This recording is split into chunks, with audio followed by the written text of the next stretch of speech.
You say e-bike? E-bike or Electric scooter. No. weight.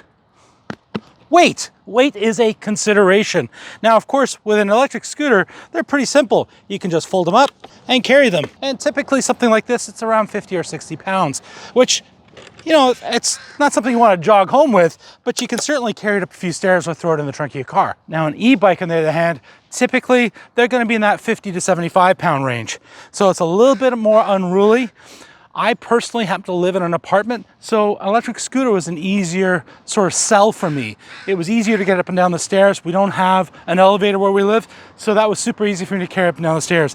E-bikes are a little bit more challenging, a little bit more unwieldy, but you can still make it work. But if you happen to have a garage or something like that, where you can safely store your electric bike, then an e-bike might be a better fit for you. Let's talk safety. When you're riding around the city or the trails like this, and you hit a bump or you hit a pothole or you hit a curb edge, the diameter of the tire is going to have an impact. Typically, scooters are in that 8 to 11 inches in diameter, whereby an e-bike, they're typically in that sort of 14 up to 21, maybe in 27.5 inches. So you've got a huge diameter of tire to be able to, get yourself across some of those bumps. So for safety purposes in that respect, the advantage is going to go to the e-bike. 79, 150, perfect. Fitness is another consideration. If you're riding around on an e-bike and you're just, pedaling on a regular basis, even if you're not pedaling particularly hard, you're still getting some activity, some cardio. But when you're on a scooter, you're really not getting a whole lot of cardio. So an e-bike has a slight advantage if you're looking for a little extra fitness. 3, 2, 1. Stability and balance. Well, you know what?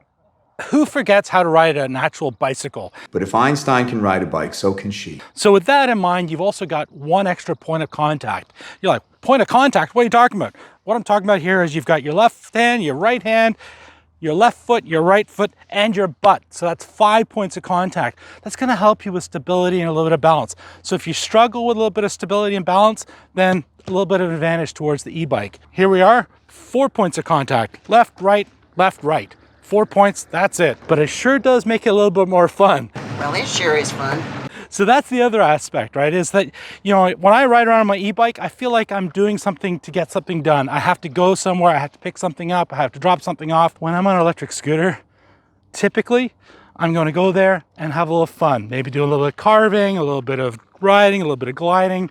So for me, I just love riding around an electric scooter. But if stability or balance is a bit of an issue, an e-bike is definitely an advantage. Let's talk security.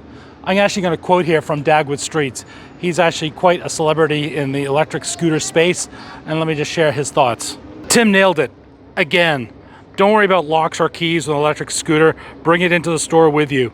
E-bikes for long distance and wide open roads, and electric scooters for crowded urban environments. For super crowded pedestrian dense areas, a non-electric scooter is the way to go. Thanks, Dagwood. Let's talk about storage.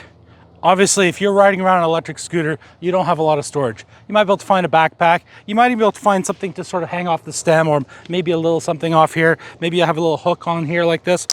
Perfect for you, one grocery bag. But if you've got a lot more stuff to carry around, maybe you're going grocery shopping with more bags required, an e-bike is definitely the way to go. This is Michael's e-bike, and you can see it's laden down with camera gear at the front and panniers at the back and backpacks, and it's got an extra pouch at the back here. We've got poles, we've got loads of things. And so if you're trying to move around a lot of stuff, an e-bike certainly has an advantage. At Sign Deals 4972 left a comment in the last one. He says, Tim, cost. I mean, if you can't, if you're thinking about something like this, like $100 million yacht, that's one thing. But if you're trying to save some bucks, an electric scooter, you can get a really decent one for less than $1,000. And he's right. E-bikes, typically, I'm not so sure, under $1,000. If you see one, let me know. But typically, you can get a pretty decent electric scooter for under $1,000. So, advantage, electric scooter for costs.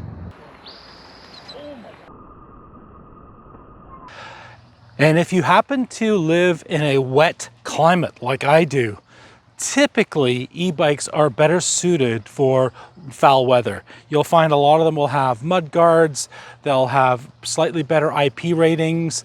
Now you can find scooters like this Apollo here, for example, has a pretty decent IP rating of 66, which allows you to be able to ride around a little bit of the rain. But still,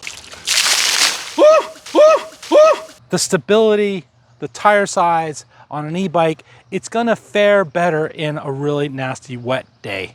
One of the most frequent comments that I received on the last video I did on the e-bike versus electric scooter video was talking about the fact that people were actually replacing their cars with a scooter or with an e-bike.